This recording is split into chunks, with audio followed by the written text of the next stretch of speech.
সোমবার দিন সকালবেলা চলে এসেছিলাম শেখমপুর একটা ব্রাইডাল শ্যুট করার জন্য।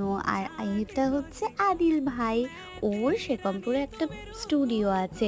আর ও ভীষণ ভালো মেকআপ করে, ভালো মেকআপ আর্টিস্ট। আর তারপর এখানে এসেই আমি আগে খেয়ে নিলাম, অনেকদিন ধরে রিকোয়েস্ট করছে দিদি সাজো না সাজো না, তো ওর রিকোয়েস্টেই চলে গেছিলাম। আর এখানে শাড়ি টাড়ি পরে নিয়েছিলাম। তারপর এখানেও মেকআপ স্টার্ট করছে, প্রায় 3 ঘন্টার কাছাকাছি লেগেছিল। আর এখানে দেখো কি কিউট একটা ব্লাশ লাভ শেপেও দিয়েছিল। আর ভীষণ কেয়ার নিয়েও মেকআপ করে, একটু আঁচড় দাগ কোনো কিচ্ছু লাগেনি। আর ভীষণ ভালোবাসে এই কাজটাকে, আমি চাই এই কাজ নিয়েও অনেক এগিয়ে যাক।